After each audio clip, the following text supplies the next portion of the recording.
dive on him. This is twice now the Celtics have been first to the floor. They try to Save with Horford. Unbelievable. Boston first to the floor. So good. Brown fakes, fires up the three. Bang! Tatum dives on the floor. Everybody dives. Cleveland. Brown with the flush. Blocked by Porzingis.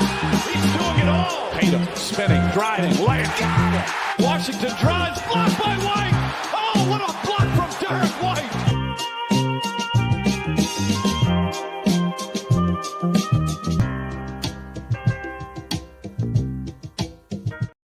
Wayne Spooney here, first to the floor. Perfect timing as my dogs go absolutely crazy right as I hit the intro. I am here with my man, Jake Eisenberg. Jake, how we doing?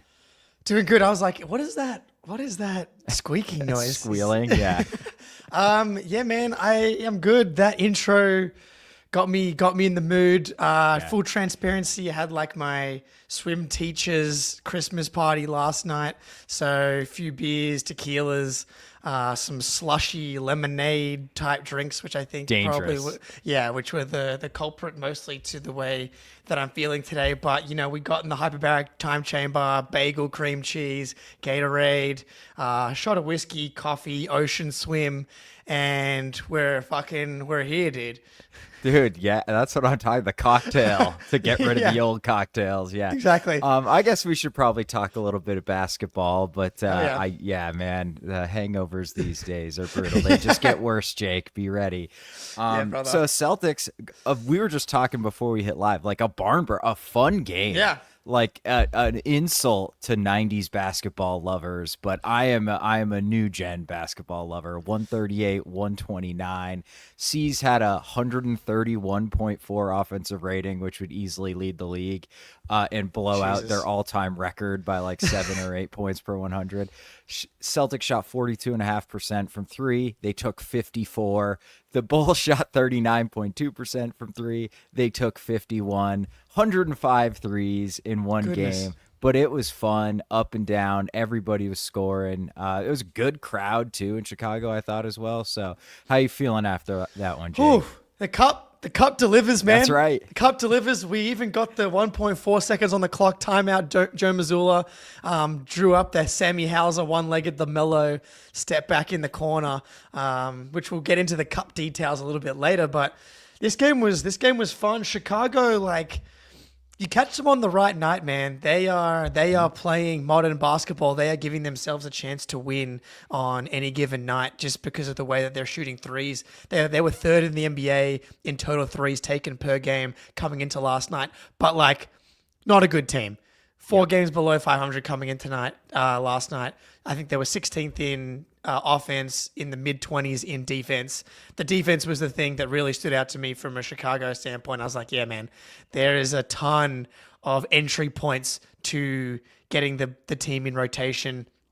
We were very, very comfortable on offense. But they have the firepower on the right night to keep pace, especially if the Celtics are going to be playing what I'm getting used to as the season goes along here as that type of defense. Like, you knew after the first quarter, they had like 1 or 2 possessions. I'm like, okay, we need about 30 more possessions like this defensively, and this game will be a blowout.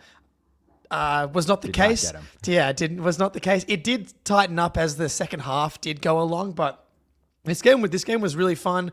Ton of like incredible performances from, I guess, both sides, but specifically the Celtics side. Pritchard and Tatum were just like lights out. Peyton Pritchard. I don't know if we start there, man, but like, yeah, we definitely need to start with Peyton. He's the king, dude. He's the king of Boston right now. Unbelievable. 7 of 11 from three. 7 of 11 from three, which is absolutely nuts. 10 of 16 overall. So he was 3 of 5 from 2-point range. Got some free throws. He had 1.7 points per shot, which is 170 offensive rating last night. He had 7 boards, 4 of them offensive. He played some incredible defense at times. And he currently leads the NBA in pick and roll ball handler efficiency. Okay. Minimum 50 possessions. Leads the NBA as a happening? pick and roll ball handler. He was in it like the fourth quarter where he had that, like, I think 19-point run was obviously crazy. But he won us that game. Like without him, we were kind of sputtering, and the Bulls were getting it going. I mean, we might have been okay, but he was like, "No, we are fucking winning this game without a doubt." That's what I'm getting used to with this team. Like 2 years ago, these types of games that felt more like toss-ups, they just win all of them. It's just kind of how it goes now. Like the Wizards game that was also a cup game where it's like, oh my God, they're not going to do this, are they? And they don't end up doing it ever. Like they kind of just win all of the games that they, like normal good teams that win 55 plus games, win like most of them. But like, 2 years ago, 3, you're like, oh, here's all classic Celtics. They're playing down to competition, which is more just like a thing that happens in the NBA, even if the teams are good. But now it's just like, I really trust them. If it's not Pritchard, sure. Yes, Pritchard yesterday, I was thinking about it, Pritchard was the guy that did it yesterday, but if Pritchard had just like maybe not gone full nuclear, maybe Tatum's the guy that takes the reins. Maybe Jalen's the guy that takes the reins, and the game just is a little bit closer. They just find different ways to win these games, whether it's Pritchard, whether it's Tatum, whether it's Horford, whether it's the Latvian dude now dropping in bombs from 30 feet. Like every night it's someone different that's stepping up, but Pritchard has been that guy this year, and he's kind of, filled in some of the production that Drew Holiday has left on the table this year. But he now, like, he's the front runner for Sixth Man of the Year. This was his best game of the season, which is saying a lot because I think that, took over his, he had a 28-point game against Milwaukee. He was 10 for 14 in that game. Again, like, this is like the third game or fourth game this year where it's not just he's extending leads. It's like, no, he's taken over the game. Celtics are down. He's kept them in the game. Or last night, it's like, no, I have iced the game. I am Peyton Pritchard in Chicago. Thanks for coming. Game's over now. Yeah, man. Like, and you can tell, I think it's partially just the fact that he's making shots like crazy, but he just brings like a tenacity and a tempo to the game that basically nobody else on the team, maybe bar Derrick White, really has. Like, he just speeds us up. And it may not mean we're shooting quicker, but it just feels like we get in and out of stuff a lot quicker. And when the fact that you have, I see Ben's comment as well. Thank you, Ben. He always writes those when I'm talking. Yeah. A lot of penetration. Yeah. And it's just like the fact that you can now just give him the ball and run a pick and roll, and it's probably going to end up in a good shot, or maybe not like a traditionally good shot because it might be like a 29-footer, but he can make those. It is a good shot for him. I mean, some of those threes he took last night were deep, and he just splashes them, and it extends the defense so much when he's got the ball in his hands that it opens stuff up for everybody else. I mean, like, we've talked a lot about Pritchard this year. It's mostly because, like, I can't believe it keeps happening. Like, dude, I just expect it to. I know you said it on late night or on instant reactions where you're like, I keep expecting him to cool off a little bit, and he doesn't. And it's like he keeps getting away with it. This can't continue. But Jesus, he's good right now, and he's still gonna be good even if he cools off from three. But this is nuts. Like 44% from three on the season. That's not a number that I think would be outlandish for him to hit for a season. Like, I think we know the type of shooter that he is. Like, he's 40% for his career. So it wouldn't, he's probably, is he not kind of due? Because last year he had he was 38% from three, and he was 36% from three the year before that. Whereas the previous 2 years where he actually had like a real role, he was 41% across both of those seasons. And I mean, now the volume, like, it's crazy looking at the volume because he, like, last year had the most volume at 4.7 attempts, and now he's at 8.4 per game. Doubled it. Obviously he's playing like more minutes, but clearly the trigger is out of control right now. But like 44%, 43%, 42%, that's not a number that I think is, it would be unfair. It's not. We're not talking about 50% on this type of stuff. Like, we know the type of shooter that he is. I know Trey, friend of the pod, posted like Pritchard's Oregon highlights. The dude just looks like he's doing what he was doing at Oregon, but doing it in the NBA now. And so, fuck, man, I can't get over it. He hit 5 threes in the fourth quarter alone yesterday. That's so ridiculous. Yeah, man. The Celtics have officially warped my 3-point shot perception of like what's a lot of makes. Because there was 10 years ago, if a team made like 14 threes, it was like, holy shit, they were lights out. And now we're like, oh, that's a good half. Like, I mean, it's pretty nuts. I mean, Pritchard's kind of partially the head of the snake off the bench for making all those threes. And like him and Hauser hasn't even really gotten it going. But just the spacing they provide makes everybody's life so easy on the offensive end. And then you couple that with the fact that they're both very solid defenders in their own right. And like, it's just incredible, man. But Pritchard was amazing. I still think Tatum was probably our best player. Sure. Yeah, he was better. The MVP back on the menu, 35, 14, and 5. Only 3 of his makes were assisted. So he scored essentially like 28 points unassisted, which is nuts. He only had 5 assists, but 10 potential assists. So that's actually a pretty standard conversion rate. But he was moving the ball, handled the ball a ton. He absolutely feasted on the Vooch mismatch. Yeah, like the whole offense was just bent around like get Vooch on Jason Tatum. And then we basically got any shot we wanted anytime when Vooch was out there, which is like why he is not a winning player. Yeah, Jackson drew my attention to it in the box score. Like, because Vooch had 32 points on 16 shots. Like, he was a fucking monster. He was a team worst, minus 19 for the Bulls. Crazy. It's like, that's insane to be that efficient from a scoring perspective and still have that impact. He was tied with Zach LaVine, who, by the way, also had 29 points on 22 shots. Like, pretty efficient pretty damn himself. Good. Yeah. Vooch, man, Tatum is just like, if he has a matchup like that now, it's over. And I loved the way that Tatum a couple of times settled us down. It was once in the first half where the Bulls had gone on a run and he just got straight to the rim and got us back on track. In the fourth quarter, I think it was, got to the free throw line, got downhill. And that's a next level superstar thing. All the greats, have it. LeBron, I feel like so many times where it felt like a game may have been slipping away and he would just be like, no, getting downhill 2 or 3 possessions. He does that spin move that is still unguardable really to this day. And he just like goes on his own like personal 6-0 scoring run, or Steph Curry does whatever devil magic shit that he's, capable of. Well, actually, Peyton Pritchard shit that he's capable of doing. And I thought Tatum was like really picked his spots there to kind of get the team back on track.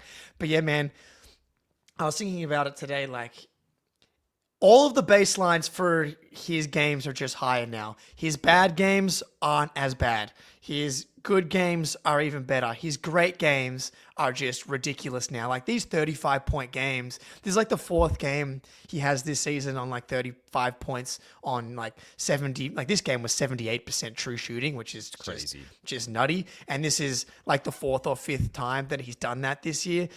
I saw a stat today. He's shooting like over 80% at the rim this season, which last night that definitely bolstered that number. I thought he was just like the way that he was getting downhill and this attacking off 2 feet thing is really changing how he's able to attack the rim. He's really, really doing the thing that I think we've all really been calling for more often now, is using his 6'9", 200 and whatever pound frame to actually go through guys.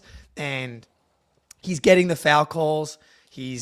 But more importantly, he's just like going through guys. And there just aren't very many dudes in the NBA that can deal with him when he's got 2 feet, head of steam, and he's on balance. He's just able to finish through people. Just a ridiculous, ridiculous game. Yeah, I tweeted out a couple clips of his rim finishing and how balanced he is. And like, cause that was always his issue, is that he would take a little bit of contact. He was still a fine finisher. But now I think his lower body's just a lot stronger and he's just better. He just understands kind of angles and when he can get to the rim and when he can just kind of go through guys.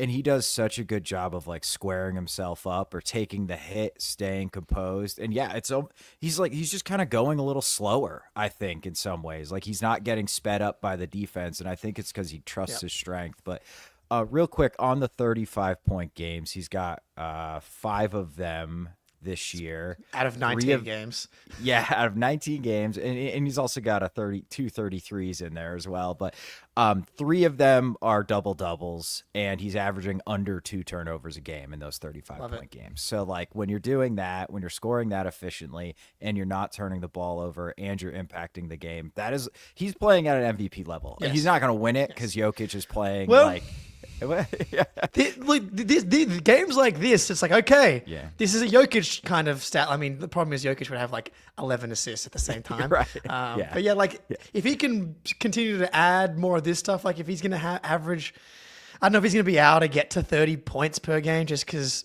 Probably not. Yeah, and I think like they might have KP more of these back. blowouts. KP back, he maybe like in order to get to 35, like he has to be this efficient. So yeah, maybe not, but hey, maybe, man. If the We'll take 3-point second shots, place. yeah, we'll take second. Well, hopefully the Nuggets just like don't win enough games. But yeah, dude, these can you just make his free throws? I know he's still at like 80% for the season, but like, man, you're just leaving like 2 points on the table every game, and I'm like, oh, that would have been a 37-point night, Jason. Which is still Come on, doesn't bro. matter, but like, come on, you help us out. And it juices the true shooting. man. Exactly. We need this for agenda purposes. Please. Jason, please. Yeah, figure it out. Yeah, I do feel like maybe not his greatest defensive performance last night. He was a little late on a couple rotations on the backside. I thought they were putting him on Vooch for large portions of the game. Vooch is like one of the very few centers where I don't totally love putting Tatum on him because he will post up and he's pretty efficient with this little turn off the left shoulder, baby hook, and he got him a couple times with that. He almost had like 4 blocks though, but he kept goaltending, dude. He was just barely late, man. Like, but you know, I don't think he was bad on that end. The whole team was kind of getting diced by the Bulls, but I just thought this game was really fast paced. Like, I feel like the Celtics try to slow these quicker teams down, and we did not last night. We just played into it, and Tatum was a huge part of that. I think he was moving, man. He was really pushing the pace, but KP, go ahead. Oh, the Bulls are like 8th in field goal attempts per game, so like they probably play pretty quick. I don't know. I actually don't even know if field goal attempts is correlated to pace. Really, I'm seeing the Celtics are 11th in field goal attempts per game. There's here. a pace stat I can bring that's up on quickly. the advance, but yeah, the Bulls are not high in pace as far as I can tell. Oh no, they are number one in pace. So there you go. They are first according to the NBA's advanced pace metric. So yeah, that definitely matched the eye test yesterday. But like, I don't mind when the Celtics play fast offensively. It's just like the transition defense was really bad. I know I was tracking it on Cleaning the Glass Live, and the Bulls were like in the 90th percentile in transition points per possession, and that definitely matched the eye test, especially in the first half. Yeah, absolutely. And they were getting a lot of wide open transition threes too, which like I get it. Like you don't want to concede a layup, but man, some of these were wide open. But then also like dudes were just making them. Like Taylor Horton Tucker is not a 3-point shooter. He goes 4 for 4. Which is just absolutely. This is what happens with the cup, man. First it's Larry Nance. These players step up in big moments, man.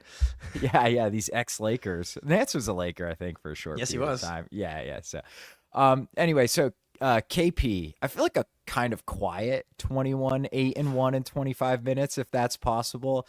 So I know you guys touched on it on instant reactions, but like just having him back and doing like I have a switch, give me the ball, I'll turn around and like drop it in from 15 feet.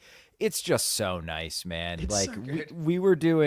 we were just fine at punishing mismatches all season long. And now it's like, this is just totally unfair because if Tatum can't make any headway with his mismatch, it's like, all right, we'll just give it to the big dog who's got their shooting guard on him. And it's an auto. He's the most efficient post player in the NBA. Also, he makes 30 footers. So, hey, good luck guarding this. Yeah, that shot was nuts, dude. The one he hit. Yeah. Dude, the breaking case of emergency Kristaps Porzingis 30-footer, just the fact that exists is so unfair, dude. Like, sure, it's not a huge deal, but it's just like another little margin that's like, Yeah, worst case, we can run a quick action, or KP can ISO on your center and hit like this dribble move, step back, and sure, that's probably like a 21%, 19%, 18% chance of that thing going in. But just to have that available to you in possessions that don't go well, that adds up over a game, over a series, over a season. He's so good at basketball, dude. I'm sorry. Like, it's just completely unfair to add this dude to this team. And like, you see... And that's why, like, when people forget or conveniently don't mention Kristaps Porzingis' injury in the playoffs, where it's like, the rest of the league got lucky that it was only 16-3 in the playoffs. Yeah. Seriously. Like, the fact that he got injured again in the finals, and if he didn't get injured in the finals, they probably fucking sweep the Mavericks, honestly. And they probably don't lose one of those games in the... I guess they only fucking lost 3 games in the playoffs. Couldn't really have done a whole lot more, I guess. They wouldn't have been close. Yeah, exactly. But yeah, dude, like the mismatch thing, to add that back into the offense, he is so good. I forgot about his whistle. He's got one of the best whistles in the NBA. I think he's getting fouled on a ton of them. But like, he has a very friendly whistle. He has that move on offense as well, where he's like on the perimeter and he'll just like get some contact and he'll just fold over, and he gets called on the perimeter for at least 1, if not 2 of those per game, which is just, again, another little margin, like get you a little bit. And they were in the bonus in the fourth quarter, and that helped them actually build out a bit of a lead. But yeah, dude, you get matched up with fucking Josh Giddey in the post. Like, it's just the Kobe White, the pick and pops, the passing ability. I forgot, he's so good at, like, on the fouls and the rip throughs and the stuff around the basket. His touch is so fucking good. He often gets these and ones. Like, he had 1 and 1. He almost had 2 more and ones that like went in and out as well. Just a freaky player.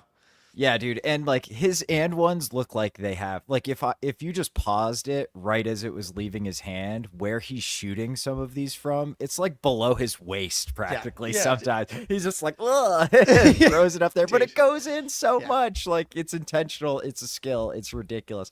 And I think the rim protection, man, like, I underrated how important his rim protection is to our defense, at least during the regular season, just because once we have playoff Al, it's fine. But in the whole team just playing harder in the playoffs. But it's nice to have just like regular season, legitimate, elite, one of the best rim protectors in the NBA to add to this team with all of that perimeter talent. So he's awesome. And another thing I really love about KP is that his fake handoff, he can fake handoff and get downhill off the dribble too, which is just something not really. Al used to be amazing at that. Sure. He doesn't do it anymore. Yeah. Grant Williams used to actually be pretty damn good at that too. But it's just another thing. Is like, you can't cheat on his dribble handoffs either, like you can against Cornette or Keita. So it's just such a ridiculous addition to the dynamic. Derrick White, who is questionable. How scared were you, Jake? I was really worried, dude. I know he told, because like he played 80 plus, I think, last year. Like, he's just someone who doesn't get injured. He's only questionable for tomorrow, which is very encouraging to me. Like, I expected him to just be out or doubtful after that. So I wonder if he's just fine and there's nothing super wrong with him. So very, very concerning. I was legitimately worried we didn't have our fourth quarter guy for when it was like a close game. But Peyton Pritchard was like, "Yeah, it's kind of cool. You've been hitting some threes in the fourth quarter. Let me actually hit them all. One up you here. Yeah, very cute, D White. But that was concerning. He played well offensively. Obviously, he also struggled defensively. The whole team wasn't very good defensively in that game. But what do you have? Like 16 points on crazy 16, efficiency. 6 and 4 in 24 minutes. So 6 of 10, 4 for 8 from 3, just like, normal Derrick White stuff. Yeah, hopefully that he plays. I'm guessing we'll talk about the Cavs game in a second here. But yeah, he was solid. Like, Drew, I know you've got this in the rundown as well. He's in a bit of a funny funk right now. I'm not worried long term. They've low-key scaled him down, which I like. He's playing 31 minutes a night now, which I think last year he played like 34, 35 minutes a night. I think he might have been second or third on the team in minutes per game last year. Actually, he ended up playing 32.8 minutes. So he's down by 2 minutes per game. That's not nothing. Like, we'll take that. he had a weird struggle early in the season as well. The difference is he was still making like all of his threes last year. That was kind of the difference, even though he was in a weird like turnover-y decision. Yeah, exactly. But he was like money from the corners. He did have a huge clutch three in this game and a big offensive rebound. When he's needed to, the defense has been good. I still think he's probably been our best defender on the season.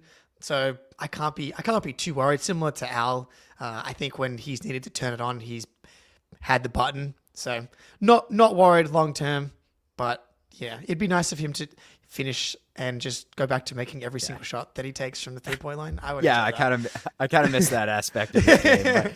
But, it was weird. He started last year being a horrible finisher at the rim. I think at one point he was like at 53% around the rim in the first 15 or 20 games. He's kind of going through another slump like that. Like last night, he had a couple where he got super deep position on, I think, Kobe White, and he just gaffed like a gimme at the rim. And I feel like when we need him to, those aren't going to miss, like when it's crunch time in the playoffs.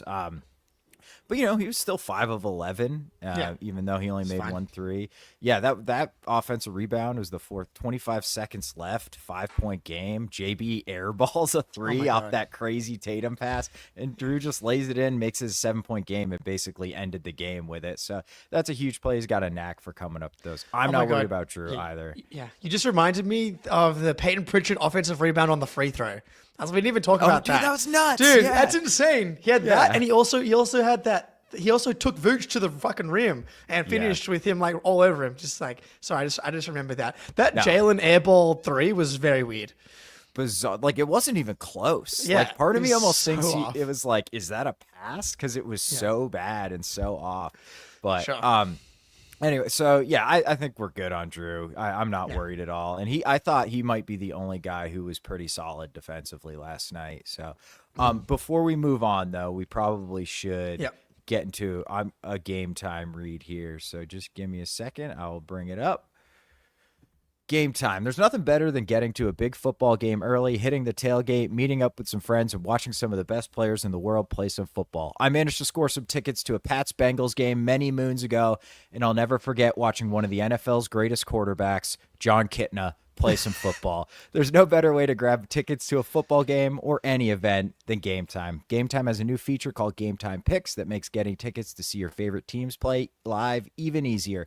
Game Time Picks filters out the fluff to show you only incredible deals on great seats so you don't have to waste time searching through thousands of tickets.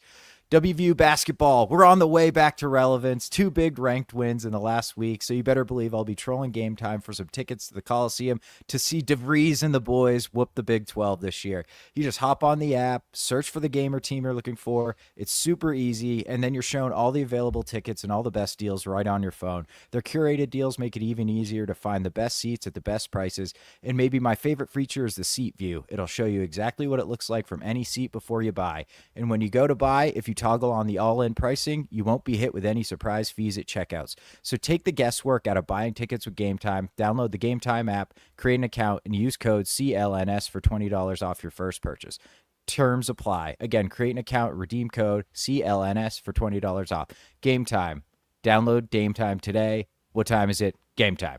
Hell yeah, dude. I always listen to your reads, definitely, and I didn't open Twitter and watch the Kristaps Porzingis step back 3 times in that moment. But yeah, man, get yourself to Game Time and fucking go watch Kristaps Porzingis drop in 31 footers. That would be my recommendation. But so the cup, should we get into a little update here? Yeah, let's get into the cup.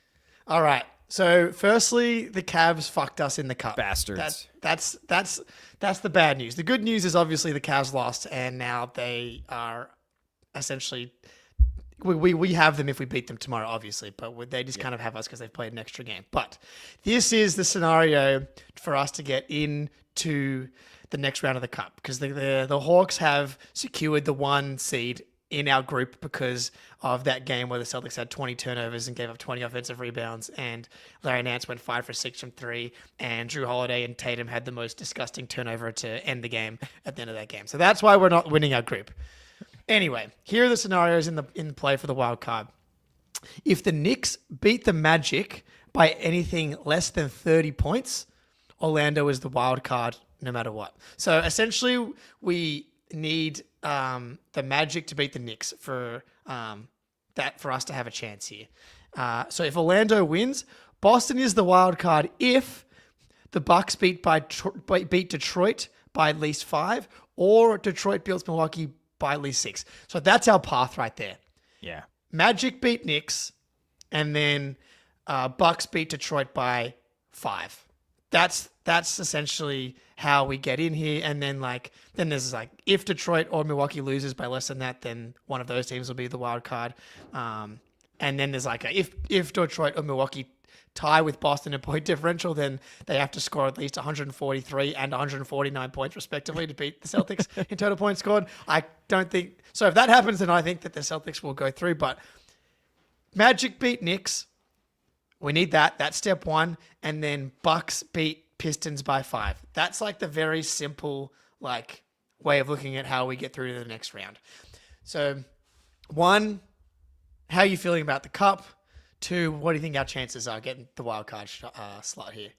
I'm still kind of doing the math in my head here, making sure I understand exactly what the hell's going on. But it doesn't seem super our chances are super good, but I guess Orlando can absolutely beat the Knicks. Oh, yeah. That's not some crazy, frankly, they've been better than the Knicks for most of the season. So, I think then and we have 2 paths, right? If Detroit beats Milwaukee by 6. So basically we just need one of those 2 teams, Milwaukee or Detroit, to beat the other one by 6 or more, and we're good. Yeah. So it seems like if Orlando wins, we're probably good and we're probably through. I don't know if I want the boys going to Vegas and putting on extra miles and potentially playing an extra game if they make the final. Yeah. So, you know me, you're the cup respecter on the podcast. I it's fun. I feel like the guys care maybe just a little bit more for these cup games. I don't know, man. But maybe Joe Mazzulla played a playoff rotation yesterday, and they didn't play defense for 85% of the game. So I don't think that they do. They should play Luke Cornett in that game. I think that you should give Cornett and Tillman, or Cornett specifically, I think is the guy who's Walshy should be fucking starting at this point. But give the guys that are going to benefit the most from the money a chance to impact the game. That's what I think. Because clearly the fucking starters didn't try, defensively at least. They obviously won the game. Jason Tatum respected the fact that Luke Cornett's dealing with, rising interest rates in. That's right. And Sam Hauser and Joe Mazzulla did. But yeah, so I understand. I have a solution actually though to this extra game thing. So 2 teams that go to the finals, they are the only 2 teams that would play an 83rd game. Mm-hmm. So the reward for making the finals of the NBA Cup should be you get an extra win for your team. Both teams get just an extra, you win the semifinal, that win obviously counts for your regular season, but you just get an extra win. So last year the Celtics would have won 65 instead of 64 games. So that's a pretty big incentive to get an extra win, and then obviously the winner of the final gets the money. That is one thing that to offset that extra game problem. Yeah, it's essentially like a playoff tiebreaker, right? If you're tied at 64 wins with another team, it's the Celtics made the cup final, so they're the 1 seed, and the other team is the 2 seed. Yeah, I like that. I definitely think it's better than our current system, which is 0. Pittance amount of money to the guys who actually play. So yeah, why not? I've just, it's the cup, baby. The courts are brutal. Can we just get normal courts? Just make them a little funky. Yeah. Put the cup on there on the court or something. All we need. Yeah. Or a little extra colors, fine. But red circles on a red back, dude. That was a tough watch. So, the yellow courts. The yellow courts are crazy intense, dude. The urine courts, the blood courts, and the orange courts, ours is not great. The lime green courts, the vomit courts, they're intense. Just put the logos in different spots and have the big cup. That's all you Yeah. need. Yeah, like what they used to do with the NBA Finals, where they'd have the Yes. huge Larry O'Brien on there. Just do that. We'll get it. We understand NBA. We're not that stupid. Like, we can be like, hey, there's a massive fucking cup on the court. Yeah. It must be a cup game. It's we very don't Clockwork need, Orange. It's like, Yeah. you must consume the cup. yeah, the beatings will continue until Yeah, morale improves. Like, I mean, like, what if you're colorblind? Like, you just Oh, no can't chance. watch these games. Like, thanks, NBA. So I hate the courts. Yes. But yeah, like, it'll be good. I think the knockout rounds bring a little extra juice, and I think if they make it to Vegas, like, all eyes are on you. These dudes don't want to get shown up on the big stage. So, I feel like there'll be a lot more juice if we actually make it. I mean, I'll be watching that Orlando game pretty closely because part of it is like, I just don't want other fans to have this over us. That's the Like, thing. It's fuck going to be a you. thing. Yeah. It's going to be a Yeah. thing. Everyone's going to be watching. Like Trae Young tweeted out, "Thank you, Boston." Like people, Yeah. I think that's the sweet. That's who's going to care the most. Obviously, it's going to be these teams that are The like shitty teams. Yeah, like the play-in, like fringe play-in teams. Like none of the really shitty teams got through. But like the mediocre teams can just like sneak through because apparently the fucking Hawks can beat the Celtics and the Cavs. Twice in the Hawks' favor, buddy. Hawks case. Oh my goodness! But yeah, so yeah, like they're gonna be teams are gonna be talking shit, getting up there. We're cup champs. They're gonna get their little photos. They're gonna go out, have a good time. Trust me. We're gonna get to if we get to the finals, and they're gonna be celebrating. We're gonna be like, see, champs are here. Yeah, that's right. Yeah, the double champs. Yeah. Yeah, man. I don't know. We'll see, but I don't know how has that game started yet. What's the score? No, wait, which it's game? tomorrow. The Knicks Orlando game. No, that's not till Tuesday. I don't think. Holy shit. Yeah. Man, that's weird. We're 'cause already done. Yeah, because the cup games are only Tuesdays and Fridays, Spoony. Come on, That's dude. right. I Get should've it known together, that. brother. Yeah. So, but I was gonna say, so we've obviously got Cavs Heat back to back the next 2 days. But I'm definitely gonna be streaming on playback. We're gonna be tracking both the Magic and the Bucks Detroit game as well. So gonna be locked in for that one. Probably should do my prize picks read now and then Talk Cavs. and then we'll talk Cavs if I can find the B reel here. Here we go. Prize picks time, baby. You can now win up to 100 times your money on prize picks with as little as 4 correct picks. Prize picks puts their members first with all withdrawals are fast, safe, and secure. When your picks hit, I can get my money in as quick as 15 minutes. Prize Picks now offers Venmo for quick and easy deposits and withdrawals into your account this sports season. Sign up today and get $50 off instantly. Get $50 instantly when you play $5. You don't even need to win to receive the $50 bonus. It's guaranteed. Prize Picks offers weekly promotions that can lead to big payouts like Taco Tuesday. Each Tuesday, Prize Picks discounts select players up to 25% to provide even more value for you. So look, it's simple. Just ride Peyton Pritchard till the cows come home. The number is usually set at like 14.5.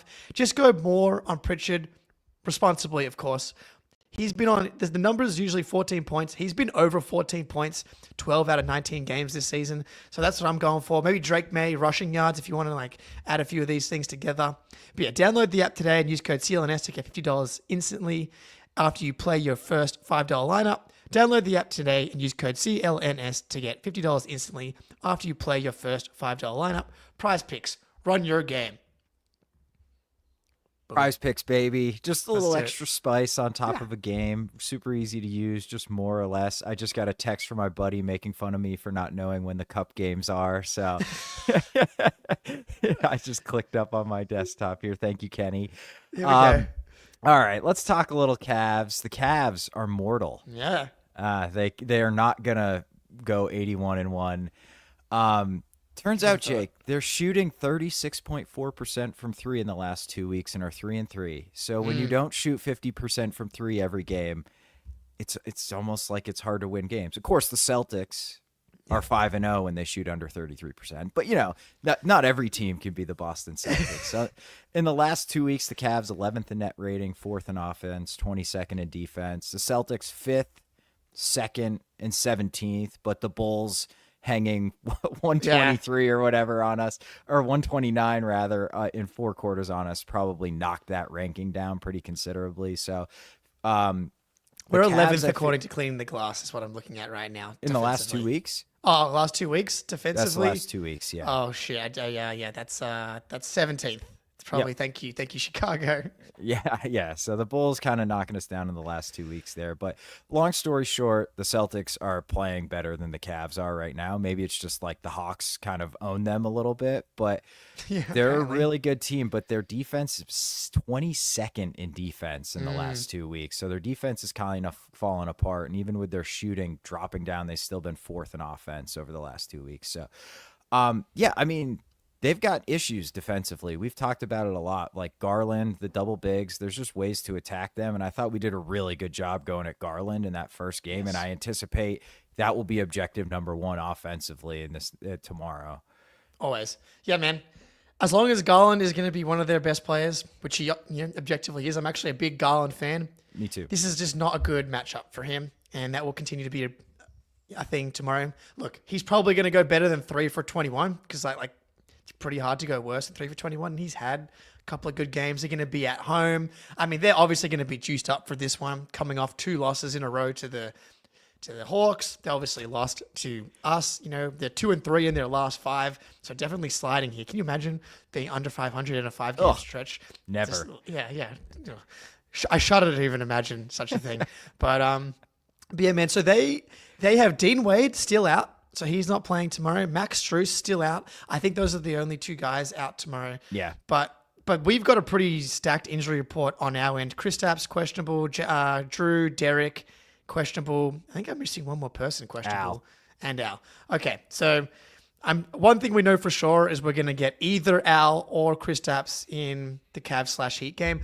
I personally would play Kristaps tomorrow because I don't want Kristaps to deal with their Miami Heat the next day. So that's what I would do. And I think it would just be good to see Kristaps in the Cavs matchup.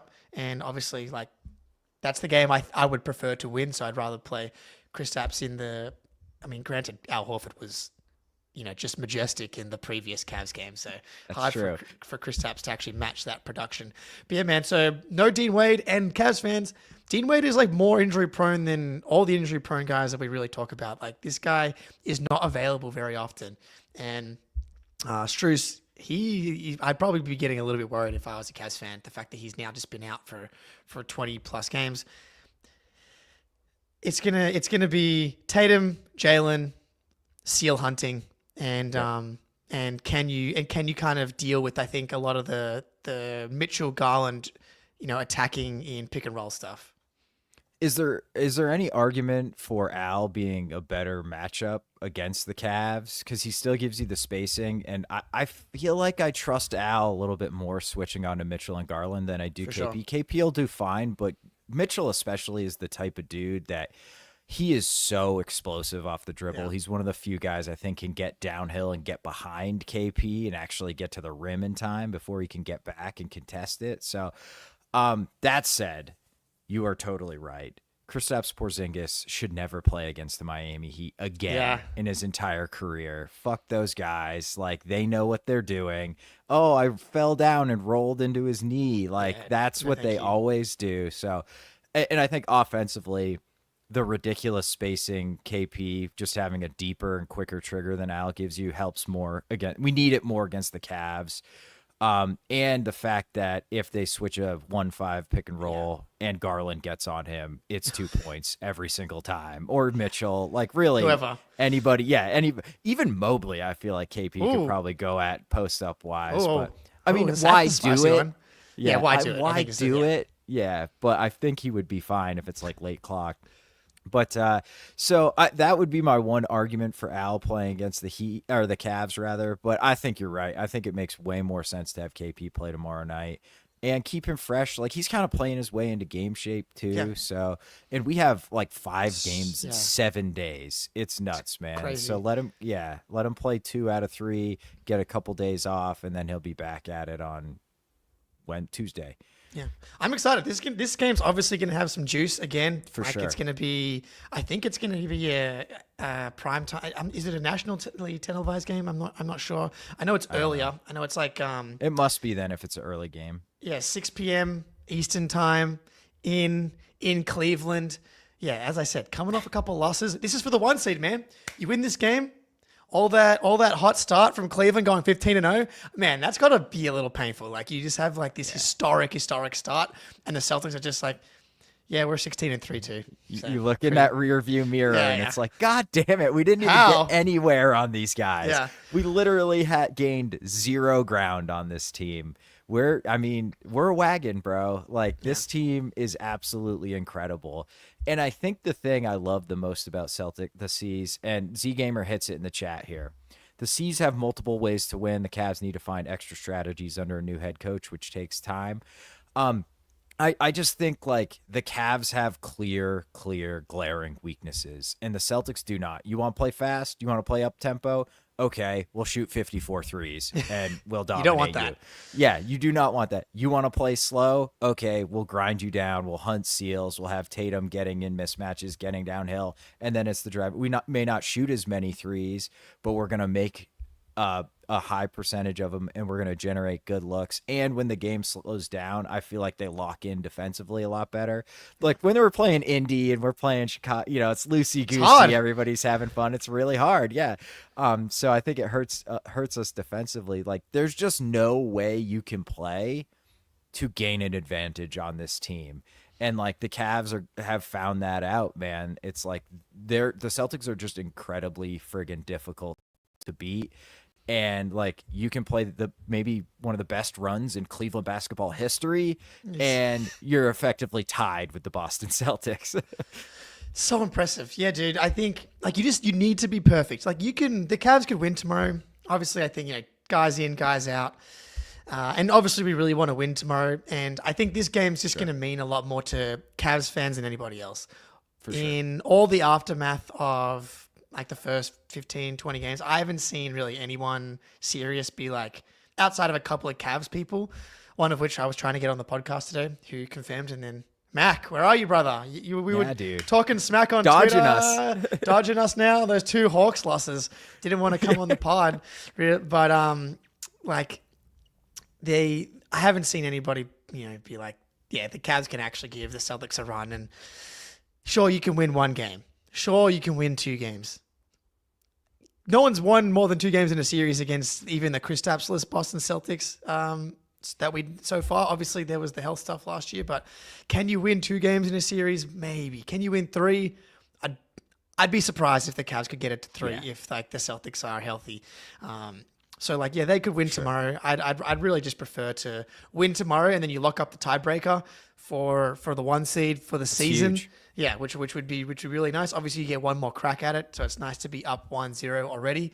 But yeah, man, I think the guys are ready to go. Man, we suck off fucking rest. Like, I knew coming in, I'm starting to get a better feel for this team. Like, Yeah. I bet the Bulls to cover the spread yesterday. Like, absolutely nailed it. I bet, like, Tatum rebounds. What game was it? It was the Cavs game. Like, I'm starting to get a feel for, like, when they're going to be serious and when they're going to be, like, just talenting their way to victories. And I think that the Cavs game should be a game where they're going to be pretty locked in. So I'm expecting to see Tatum again, big rebound game, big defensive game. I like that Jalen's not on the injury report. I saw Mike in the chat ask, do you think JT or JB take a rest this week? I think history would tell us probably not. I'm sure Certainly not Tatum. Yeah, Tatum, I'd be very surprised if he takes a night off. Jalen, we'll see. I'm sure they're keeping track of that hip thing. I actually thought I read Jalen's name first when I saw the groin hip thing, but he's not on the injury report. So the fact that he's not on the injury report, I think is actually a really good thing. If it does feel like that hip is just being either really managed really well or they're putting that behind him. We didn't really talk a bunch about Jalen. Didn't have his best game. I thought he got to a lot of really good spots, but didn't quite convert. In the post, he's been so good. So, and he loves this matchup. He was big in the clutch. He had an uneven game actually in the Cleveland game as well, but he was really, really clutch down the stretch. So, I expect him to have a good one. I just want to see the defense. I like these games because I like seeing the team really lock in. I like seeing the Jays in particular really lock in defensively. Yeah, man. And this is like such a really interesting matchup for both the Jays defensively because Tatum basically guards Allen. And And Allen is just such a traditional, like Vooch is a stretch center, right? So Tatum's out on the perimeter quite a bit when he's guarding somebody like Vooch. Like Allen is a pick and roll man big and like an offensive rebounder, duck in from the dunker spot type of big. And like that just keeps Tatum around the rim a ton. And I it's sort of like a cat and mouse, like how much can he help off of? He doesn't want to concede the lob, but he's responsible for a lot of stuff, being that backside help. So I love watching him defend against the Cavs. And then JB, I love unleashing him against elite ball handlers. Like he's probably going to go at Mitchell. And he had some really awesome possessions against Mitchell in that first Cavs game. And that is where he's at his absolute best, when you just let the dog off the leash and go attack the bad man. And he's just really, really good at that. So I think Mitchell's primary objective will be to get Jaylen Brown off of him as quick as he possibly can. Yeah, generally is a pretty solid plan. So we'll see. It'll be interesting to see what happens. I know you said one of Al or KP will play. I don't know what they're going to do with the guards. It would make sense to me just give Derrick the day off. Yeah. There's no real reason to play him, but then part of me is like, you should probably give Drew the day off too. So I think they'll split both. They'll flip it.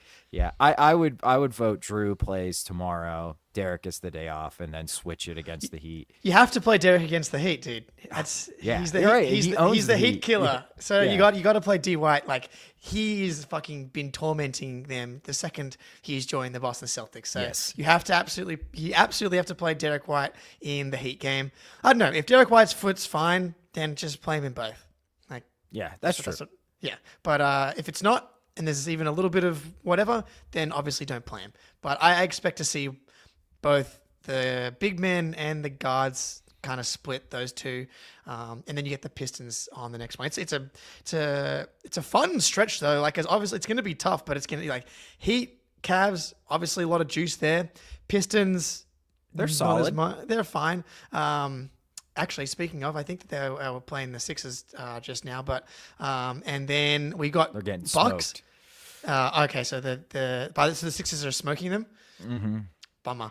And then we get Bucks, Grizzlies, and Jar's back. Marcus is back. So like that's the first time I think Marcus will actually play in Boston, because the last time he was injured. Oh yeah, he was hurt. Yeah. So that'll be fun. Obviously, Bucks, like that's always fun, and the Grizzlies, the Tatum's never lost to the Grizzlies in his career, so got to keep that going. So big week, I'm excited. Hell yeah, big week. Yeah, 5 games, 7 days. I'm pretty sure the wife's gonna hit me with the divorce papers at the end of this, but we'll see. I'll try to make it out. Should we wrap it up there, Jake? Since we have to record underrated plays. Yeah. All right, cool. Hey, everybody, thanks for coming out. We really appreciate it. Please like and subscribe. We're super close to 10K. That is a milestone I had no delusions of thinking we would ever reach. So the fact that we're this close, we can taste it, we can smell it. Please help us get there. We'd really appreciate it. But that's going to do it for this one. Jake, Spoonie, we are out.